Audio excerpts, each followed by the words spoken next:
என்னதான் நம்ம தமிழ் படத்துல ஹாரர் படம்லாம் எடுத்தாலும் ஹாலிவுட் பட ரேஞ்சுக்கு யாராலையுமே எடுக்க முடியலங்க. ஆனா ஹாலிவுட்டுக்கே டஃப் கொடுக்குற மாதிரி சில பிலிம் இண்டஸ்ட்ரீஸ் எல்லாம் சூப்பரா எடுப்பாங்க. அந்த மாதிரி எடுக்கப்பட்ட ஒரு தரமான ஹாரர் படம் தாங்க இன்னைக்கு நம்ம பார்க்க போறோம். இந்த படத்தோட பேரு டின் அண்ட் டீனா. இது ஸ்பானிஷ் மொழியில ரிலீஸ் ஆன ஒரு செமையான ஹாரர் படம். உங்களுக்கு வித்தியாசமான படம்லாம் பார்க்கிறதுக்கு பிடிக்கும்னா மறக்காம என்னோட சேனலுக்கு சப்ஸ்கிரைப் பண்ணிக்கங்க. வெல்கம் டு வேர்ல்ட் சினிமா இன் தமிழ். நான் உங்கள் தமிழ் நண்பன். இப்போ வாங்க வீடியோக்குள்ள போலாம். படத்தோட ஓப்பனிங் சீனை 1980s காட்டுறாங்க. இது ஸ்பெயின்ல நடக்கிற மாதிரி ஒரு ஸ்டோரி. லோலான்னு ஒரு பிரெக்னன்ட் லேடி அடல்ஃபோ அப்படின்ற ஒருத்தரை கல்யாணம் பண்றாங்க. ஆனா அவங்க கல்யாணம் பண்ண அந்த சந்தோஷம் கொஞ்ச நேரம் கூட நிலைக்கலங்க. அந்த நேரத்திலே அவங்களுக்கு திடீர்னு ப்ளீடிங் ஆக ஆரம்பிக்குது. ஹாஸ்பிட்டல்ல சேர்க்கப்பட்ட லோலாவுக்கு ட்ரீட்மெண்ட் பண்ண டாக்டரும் அடல்ஃபோக்கு ஒரு அதிர்ச்சியான செய்தியை சொல்றாங்க. அவங்க வயிற்றுக்குள்ள ரெட்டை கரு இருந்திருக்கு. எதிர்பாராத விதமா ரெண்டுமே அபார்ட் ஆயிட்டு இருக்குங்க. அது மட்டும் இல்லாம அவங்க குழந்தை பெத்துக்கிற அந்த தகுதியே இழந்து போயிடுறாங்க. ஒரு நல்ல தொடக்கத்திலேயே அவங்களோட வாழ்க்கை இப்படி ஆகணும். இருந்தாலும் லோலாக்கு சப்போர்ட் பண்ற மாதிரி ஒரு ஹஸ்பண்ட் தாங்க அடல்ஃபோ. இப்போ அந்த இன்சிடென்ட் நடந்து 6 மாசம் ஆனாலும் லோலா அந்த விஷயத்தையே பத்தி நினைச்சிட்டு இருக்கா. அவ வீட்டுக்குள்ள அந்த பிறக்காத 2 குழந்தைகளுக்காக தொட்டில் வேற செஞ்சிருக்கா போல. இத பார்க்கும் போதெல்லாம் அவளுக்கு அந்த ஃபீல் வந்துகிட்டே இருக்கு. இந்த காரணத்துக்காகவே லோலா அடால்ஃபோ கிட்ட எனக்கு இந்த வீட்டுல இருக்கும் போதெல்லாம் அந்த குழந்தைங்க ஞாபகம் தான் வருது, அதனால இந்த வீட்டை காலி பண்ணிடலாம்னு சொல்லும் போது அடால்ஃபோவால டக்குன்னு அந்த மாதிரி முடிவெல்லாம் எடுக்க முடியலங்க. இருந்தாலும் இடிஞ்சு போன அவங்க வாழ்க்கையில சந்தோஷம் வர வைக்கிறதுக்காக அவரு நம்மளால குழந்தை பெத்துக்க முடியல, என்ன குழந்தைய அடாப்ட் பண்ணுவோம் அப்படின்ற ஒரு ஐடியாவை சொல்றாரு. ஆனா லோலா அந்த விஷயத்துக்கு சம்மதிக்கவே மாட்டாங்க. அது என்ன காரணம் தான் தெரியல. அவரும் எவ்வளவு ட்ரை பண்ணி பாக்குறாரு. ஆனா அந்த பொண்ணு அதுக்கு ஒத்துக்கவே மாட்டா. ஒரு நாள் அடால்ஃபோவோட தொடர் வற்புறுத்தல் ஒரு வழியா அந்த பொண்ணு அதுக்கு சம்மதிச்சுட்டு அடாப்ஷன் பண்றதுக்காக அந்த ஊர்ல இருந்த ஒரு அடாப்ஷன் சென்டருக்கு போறாங்க. அங்க இருந்த சிஸ்டர் சின்சியோன் அப்படின்றவங்க, இங்க இருக்கிற குழந்தைங்க எல்லாம் நாங்க ரொம்ப ஸ்ட்ரிக்டா வளர்த்திருக்கோம், எல்லாமே பேரண்ட்ஸால கைவிடப்பட்ட குழந்தைங்க, அவங்க எல்லாருக்குமே கடவுள் பக்தி ரொம்ப ஜாஸ்தி அப்படின்னு சொல்றாங்க. அடால்ஃபோ அந்த சிஸ்டர் கிட்ட பேசிட்டு இருக்கும்போது லோலாவை அந்த சர்ச்சில் இருந்து வர ஒரு மியூசிக் அவளை அப்படியே கட்டி போடுது. அது மட்டும் இல்லாம 2 குழந்தைங்களோட பாட்டு சத்தம் வேற கேக்குது. அது யாருன்னு பார்க்கும்போது அந்த ஆர்ஃபனேஜ்ல டின் அண்ட் டீனான்னு சொல்லிட்டு ஒரு ட்வின்ஸ் இருக்காங்க. அந்த பசங்களுக்கு 7 வயசு தாங்க ஆகுது. ஏதோ விட்டமின் குறைபாடுனால அவங்க அல்பைனோஸ் மாதிரி இருக்காங்க. இவளும் அந்த பசங்களை பார்த்துக்கிட்டு இருக்கும்போது திடீர்னு வெளியே இடி இடிக்குது. உடனே அந்த 2 பசங்களும் பயந்து போய் அவளை கட்டி பிடிச்சுக்கிறாங்க. இப்போ லோலா அந்த பசங்களை விட்டுட்டு அங்க இருந்து கிளம்பலான்னு போகும்போது அந்த பசங்க திடீர்னு சோகமாகி நீங்க எங்க கூட இருந்துருங்கன்னு சொல்லி கெஞ்ச ஆரம்பிக்குதுங்க. லோலாக்கும் அந்த பசங்களை அடாப்ட் பண்ணலான்னு ஆசை வந்துருது. இது அடால்ஃபோ கிட்ட சொல்லும் போது அந்த ஆளுக்கு இந்த பசங்களை பார்க்கறதுக்கு கொஞ்சம் வியடா இருக்கிறதுனால எதுக்கும் 2 தடவை யோசிச்சுக்க அப்படின்னு சொல்லிட்டு சொல்றாரு. ஆனா அவ விடாப்படியா நான் இந்த பசங்களை தான் அடாப்ட் பண்ணுவேன் அப்படின்னு சொல்லிடுறாங்க. இப்ப அவங்க எல்லாருமே கார்ல போயிட்டு இருக்கும்போது அந்த சிஸ்டர் சொன்ன மாதிரி அங்க இருந்த பசங்க எல்லாருமே கடவுள் பக்தி ரொம்ப ஜாஸ்தின்றத அந்த பசங்க ப்ரூவ் பண்ணுதுங்க. ஏன்னா அந்த கார்ல ஒரு பாட்டு பாடி இருந்திருக்கு. அதுங்க அந்த பாட்டை நிறுத்து, இந்த மாதிரி பாட்டெல்லாம் சாத்தான கும்பிடுறவங்க தான் கேட்பாங்க அப்படின்னு சொல்லிட்டு நிறுத்த வச்சிருதுங்க. அதை பண்ணிட்டு அந்த 2 பசங்களும் ஒரு பாட்டை பாடுதுங்க. இவங்களும் அந்த பசங்களோட பாட்டை கேட்டு சிரிச்சுக்கிட்டே போறாங்க. இப்போ வீட்டுக்கு வந்த உடனே அந்த கப்பல் அந்த பசங்களுக்கு கூக்கின்ற அவங்களோட நாயை இன்ட்ரோடியூஸ் பண்ணி வைக்கிறாங்க. ஆனா அந்த நாய்க்கு அந்த பசங்களை அவ்வளோ பிடிக்கல போல இருக்குங்க. அதுங்களை பார்த்த உடனே அது பயங்கரமா கொலைக்க ஆரம்பிக்குது. இப்ப நமக்கு அடால்ஃபோ ஒரு பைலட்ன்றத சொல்றாங்க.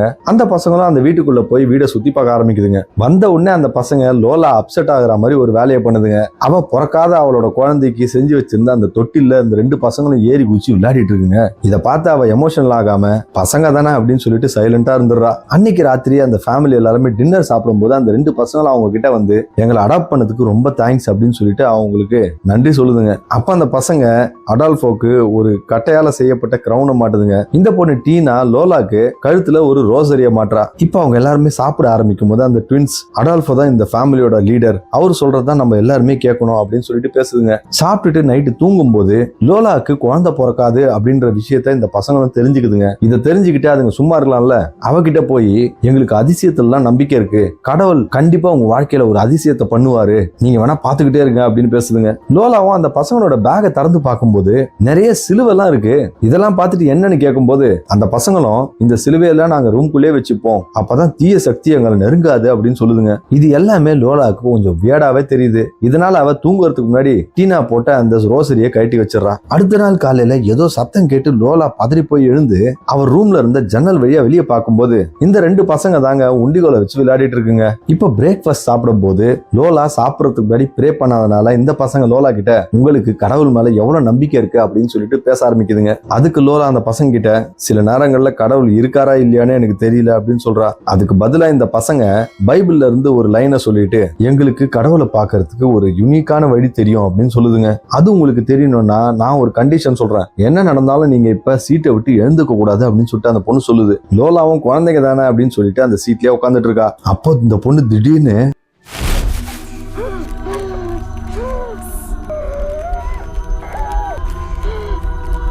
அந்த பையன் முகத்துல ஒரு பிளாஸ்டிக் பேக்கை போட்டு அவனை மூச்சடைக்க வைக்குதுங்க.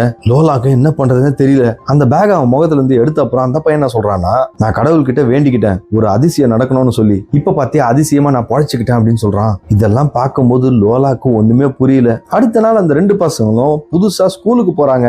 ஆனா அவ்வளவு சீக்கிரம் இந்த பசங்களை அக்செப்ட் பண்ணிப்பாங்களா? அதே கிளாஸ்ல இருக்கிற பேட்ரோன்னு ஒரு பையன் இந்த பசங்களை கிண்டல் பண்ற மாதிரி டிராகுலாவோட குழந்தைங்க வந்துட்டாங்க அப்படின்னு சொல்லிட்டு பேசி சிரிக்கிறாங்க. இதனால ரொம்பவே மனம் உடைஞ்ச அந்த பசங்களும் லோலா கிட்ட வீட்டுல நாங்க ஏன் மத்தவங்கள விட டிஃபரெண்டா இருக்கோம் அப்படின்னு சொல்லிட்டு கேக்குதுங்க. அப்ப லோலா அந்த பசங்க கிட்ட எல்லாருக்குமே ஒரு வித்தியாசமான விஷயம் இருக்கு, எனக்கு கூட இருக்கு அப்படின்னு சொல்லிட்டு அவ ரெண்டு கால்ல ஒரு கால் பிராஸ்தட்டிக் காலுங்க, ஒரு ஃபயர் ஆக்சிடென்ட்ல அவளோட கால் போயிடுச்சுன்னு சொல்லிட்டு அந்த காலை காட்டுறா. இதை கேட்ட அந்த பசங்களும் பாத்தீங்களா அந்த தீ விபத்துல நீங்க இறக்காம உங்க கால் மட்டும் போச்சு, கடவுள் தான் உங்களை காப்பாத்திருக்காரு அப்படின்னு சொல்லும்போது லோலா அதுக்கு கடவுள் என்ன காப்பாத்துறாருன்னா ஏன் என் பேரண்ட்ஸை காப்பாத்தல அப்படின்னு சொல்லி கேக்குறா. அன்னைக்கு ராத்திரி லோலா அடால்ஃபோ கிட்ட அந்த பசங்க ரொம்ப பக்தி மயமா இருக்கிறத பத்தி சொல்றா. ஆனா அந்த ஆளு அதை சீரியஸ் எல்லாம் எடுத்துக்காம அவங்க வளர்ந்த இடம் அப்படி, அதனால அந்த பசங்க இருக்காங்க அப்படின்னு சொல்லிடுறாரு. அன்னைக்கு ராத்திரி தூங்குறதுக்கு முன்னாடி லோலா அந்த பசங்க கூட விளையாடும் போது அதுங்களோட அப்பாவித்தனத்துக்கு இல்ல அப்பாவித்தனம்லாம் சொல்ல முடியாது, அதுங்களோட பைத்தியக்காரத்தனத்துக்கு விக்டம் ஆகுறா.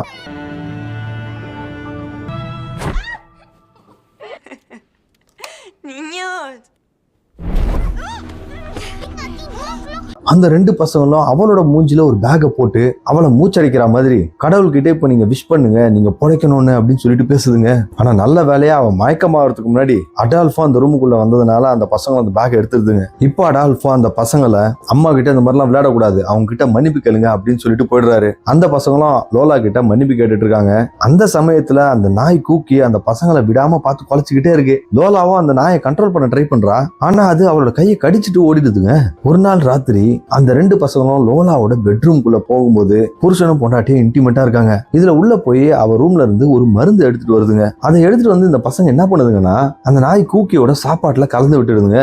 இதை சாப்பிட்டு அந்த நாயும் மயக்கமாயிடுது. இப்ப அந்த பசங்க அந்த மயக்கமான நாயை பைபிள்ல இருக்கிற ஒரு வரியை படிச்சுட்டு அந்த நாயோட ஆத்மாவை சுத்தம் பண்றேன்னு சொல்லிட்டு ஏதோ ஒண்ணு பண்ண போதுங்க.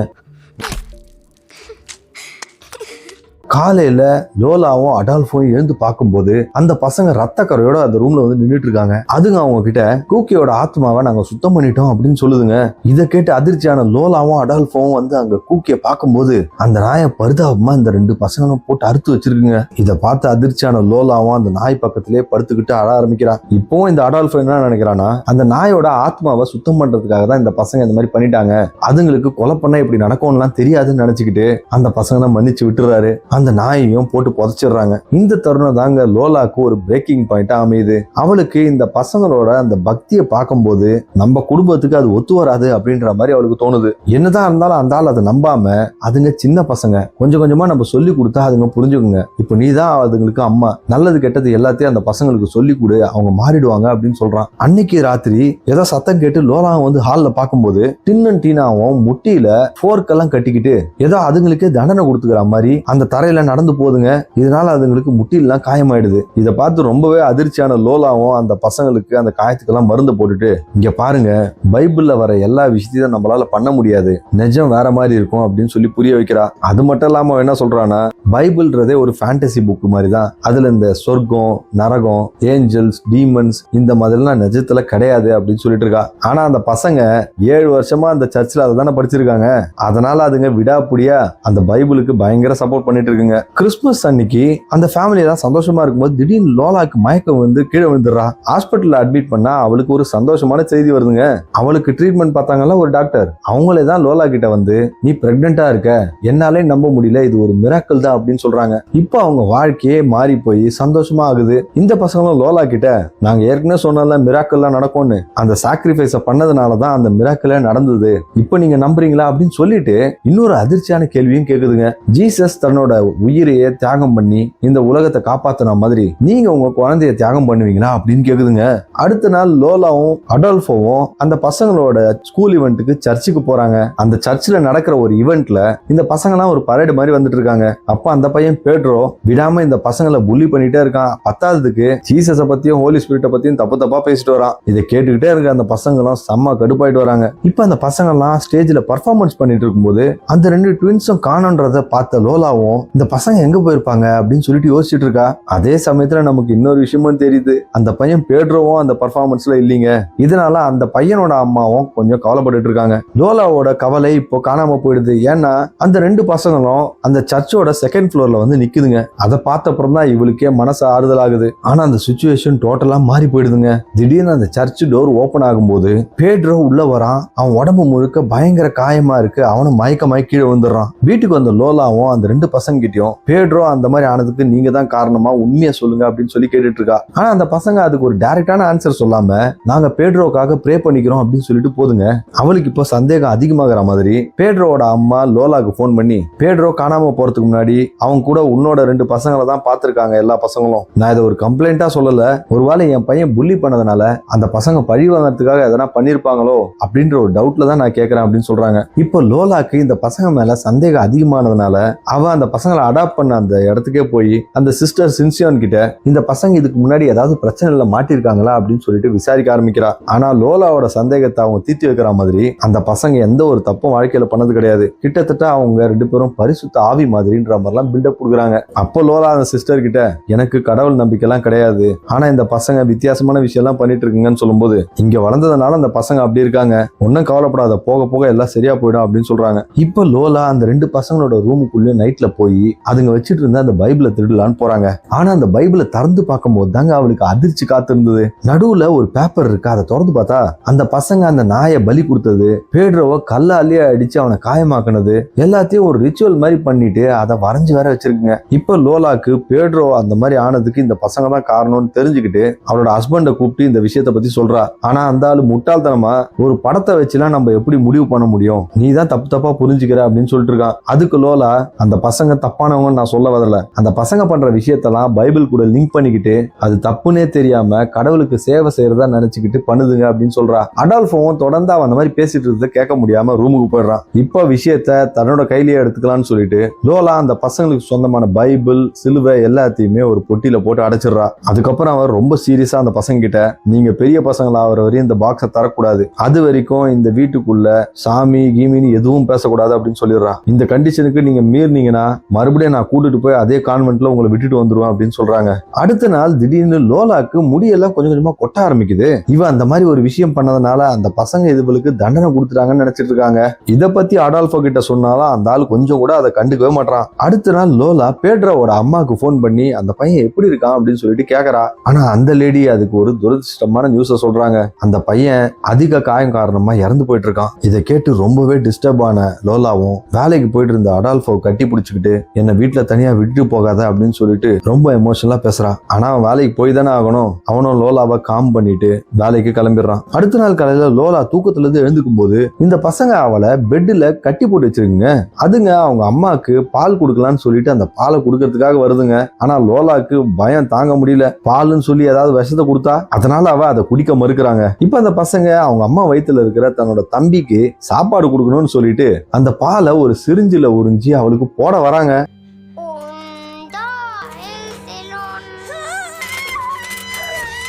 லோலாவும் அவளுக்கு கட்டி வச்சிருந்த கயத்தை கட்டிட்டு அங்க இருந்து எழுந்து ஓடுறாங்க. ஓடினவ அந்த பசங்களை பார்த்து பயந்துகிட்டு கிச்சன்ல இருந்து ஒரு கத்தி எடுக்கும் போது கரெக்டா அந்த சமயமும் அடால்ஃபோ வந்து நிக்கிறான். உடனே அந்த டீனா பொண்ணு அடால்ஃபோ கிட்ட நீங்க ஒன்னும் பயப்படாதீங்கப்பா, நாங்க சும்மா பிராங்க் பண்ணோம் அப்படின்னு சொல்லிட்டு இருக்கா. அந்த சமயத்துல திடீர்னு லோலாவோட பனிக்கூடம் உடைஞ்சு அவளுக்கு தண்ணியா ஊத்த ஆரம்பிக்குதுங்க. அதனால அந்த சீன் ஷிஃப்ட் ஆகி ஹாஸ்பிட்டல்ல காட்டுறாங்க. அவளுக்கும் சேஃபா குழந்தையும் பிறந்துடுது. இப்போ அடால்ஃபோ லோலா கிட்ட நம்ம மறுபடியும் ஒரு ஃபேமிலியை ஸ்டார்ட் பண்ணணும் அப்படின்னு சொல்லிட்டு இருக்கும்போது அந்த ரெண்டு பசங்களும் அந்த ரூமுக்குள்ள வருதுங்க. ஆனா உள்ள வந்து அந்த 2 பசங்களும் அந்த குழந்தைய நம்ம உடனடியா பேப்டைஸ் பண்ணி ஆகணும், அதாவது ஞானஸ்தானம் எடுக்க வைக்கணும் அப்படின்னு சொல்லுதுங்க. ஆனா லோலா திட்டவட்டமா சொல்லிடுறாங்க, என் குழந்தை வளர்ந்த அப்புறம் அதுக்கு என்ன ரிலிஜன் பிடிக்குதோ அதை ஃபாலோ பண்ணிக்கிட்டோம் அப்படின்னு சொல்லிடுறான். ஒரு நாள் வீட்டுல லோலா குக்கிங் பண்ணிட்டு இருக்கும்போது இந்த பசங்க அவகிட்ட விளையாடுறதுக்காக ஃப்ரிட்ஜில் இருந்த முட்டையெல்லாம் எடுத்து ஒளிச்சு வச்சிருதுங்க. இதனால அவளும் பின்னாடி இருந்த ஃபார்ம்ல போய் முட்டை எடுக்கலாம்னு போறாங்க. இப்போ இந்த பசங்க நம்ம அப்பா கூட சேர்ந்து குழந்தைய பேப்டைஸ் பண்ணலாம் அப்படின்னு சொல்லி டிஸ்கஸ் பண்ணிட்டு இருக்காங்க. ஆனா அந்த ஆளு ஃபுட்பால் கேம்ல ரொம்ப மூழ்கி போயிருக்கிறதுனால நம்மளே அதை பண்ணுவோம் அப்படின்னு சொல்லிட்டு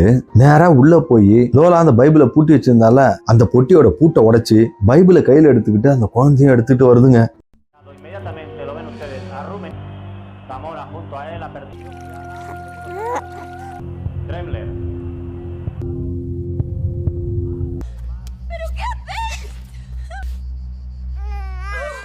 நல்ல வேலையா லோலா அந்த குழந்தைய காப்பாத்திடுறா. அவ கோவத்துல அந்த ட்வின்ஸ் அடிச்சுட்டு அடால்ஃபோவை குழந்தைய கவனிக்க கூட உன்னால முடியலையா அப்படின்னு சொல்லி திட்டிட்டு அங்க இருந்து போறான். இப்போ அடால்ஃபோ கடைசியா அவனோட தவறை உணர்ந்து கோவத்துல அந்த பைபிளை கீழே போட்டு அதை பெட்ரோல் ஊத்தி கொளுத்திடுறாங்க.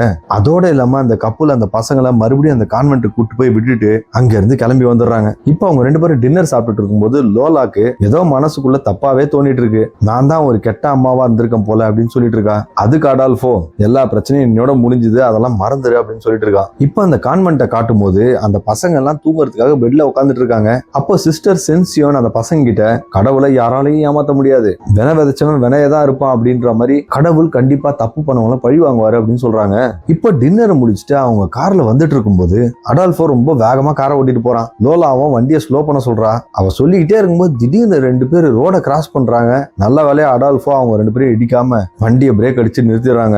வீட்டுக்கு வந்ததுக்கு அப்புறம் லோலா அந்த வீட்டோட கதவை சாத்த போகும்போது தரையில யாரோ வெளியே இருந்து உள்ள வந்த மாதிரி கால் தடமெல்லாம் தெரியுது. ஒருவேளை அடால்ஃபோ தான் உள்ள வந்திருப்பான் அப்படின்னு நினைச்சுக்கிட்டு அவங்க கிட்ட கேட்கும் போது அவன் நான் தான் வீட்டை விட்டு வெளியே போலியே அப்படின்னு சொல்றான். லோலாக்கு மனசுக்குள்ள அடால்ஃபோ ஒரு நல்ல அப்பா இல்ல, அவன் எந்த ஒரு ரெஸ்பான்சிபிலிட்டியும் எடுத்துக்க மாட்டான் அப்படின்ற மாதிரி ஓடிக்கிட்டே இருக்கு. இதனால அவளும் அடால்ஃபோ விட்டு பிரியலான்னு சொல்லிட்டு அவன் போட்ட ரிங்கியே கட்டிடுறாங்க. இதை உணர்ந்த அடால்ஃபோவும் லோலா கிட்ட நான் முன்னாடி கொஞ்சம் பொறுப்பு இல்லாம தான் இருந்தேன், ஆனா தயவு செஞ்சு எனக்கு ஒரு சான்ஸ் கொடு, நான் என்ன மாத்திக்கிறேன் அப்படின்னு சொல்லிட்டு இருக்கான். 2 பேரும் பேசிக்கிட்டே இருக்கும்போது வெளியில அதிகமா மழை பெய்யறதுனால அந்த டிவியோட கனெக்ஷன் கட் ஆகி அந்த டிவில எதுவுமே தெரிய மாட்டேங்குது. இதனால அடால்ஃபோக்கு கோவம் வந்து அந்த ஆண்டனாவை சரி பண்றதுக்காக வெளியே போறான். இப்போ லோலாக்கு அடால்ஃபோ பேசின வார்த்தைகள்ல நம்பிக்கை வந்து அவனுக்கு இன்னொரு சான்ஸ் கொடுக்கலாம்னு சொல்லிட்டு அந்த ரிங்கை மறுபடியும் போட்டுக்கிறான். இப்போ நேரம் ஆக ஆக அடால்ஃபோவும் வரல, குழந்தையும் கொஞ்ச நேரம் அழுதுட்டு அமைதியாயிடுது. இப்போ அந்த வீட்டுக்குள்ள ஒரு அமானுஷமான சூழ்நிலை உருவாகுதுங்க.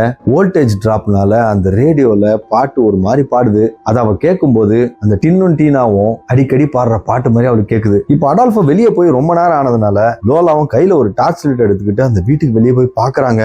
அவ இந்த விஷயத்த பார்த்து அப்படியே ஷாக் ஆயிடுறான்.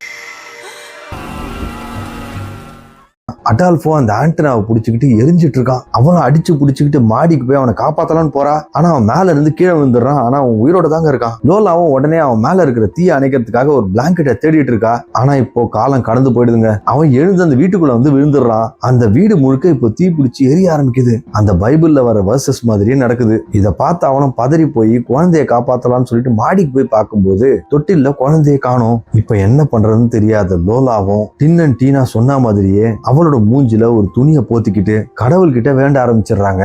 இப்ப அவ கரெக்டா மயக்கமாகறதுக்கு முன்னாடி திடீர்னு அவளுக்கு அந்த குழந்தை ஆற சத்தம் கேக்குது. அதிசயமா அவ அந்த குழந்தைய அந்த ட்வின்ஸோட ரூம்ல இருந்து எடுக்கிறா. குழந்தைய எடுத்துக்கிட்டு எப்படியோ அவ வீட்டுக்கு வெளியே வந்து அதை அப்படியே நெஞ்சு மேல போட்டுக்கிட்டு மயக்கமாய் விழுந்துடுறா. அடுத்த நாள் காலையில அவ கண்ணு முழிச்சு பார்க்கும்போது ஒரு ஹாஸ்பிட்டல்ல இருக்கா. அப்போ சிஸ்டர் சின்சியன் வந்து உன் குழந்தைக்கு எந்த ஆபத்தும் இல்லம்மா, அவன் நல்லா இருக்கான் அப்படின்னு சொல்றாங்க. ஆனா சோகமா அவங்க வீட்டு மேல நேத்து விழுந்த இடியில ஆண்டனாவை சரி பண்ண போன அடால்ஃபோ மாட்டிக்கிட்டு எரிஞ்சு போயிட்டான் அப்படின்ற விஷயத்தைய சொல்றாங்க. அப்பா அந்த சிஸ்டர் கிட்ட டின்னும் டீனாவும் நேத்து நைட் எங்க இருந்தாங்கன்னு கேட்கும்போது அவங்க 2 பேரா அவங்க கான்வென்ட்ல தூங்கிட்டு தானே இருந்தாங்க, நானும் அவங்க கூட தானே இருந்தேன் அப்படின்னு சொல்றாங்க. இப்போ லோலா தான் பண்ணது தப்புன்னு உணர்ந்து மறுபடியும் அந்த குழந்தைங்களை தத்தெடுத்து தான் குழந்தைங்களா ஏத்துக்கிறா. அது மட்டும் இல்லாம அந்த பசங்க மாதிரியே அவளுக்கும் கடவுள் நம்பிக்கை அதிகமா வந்துடுது.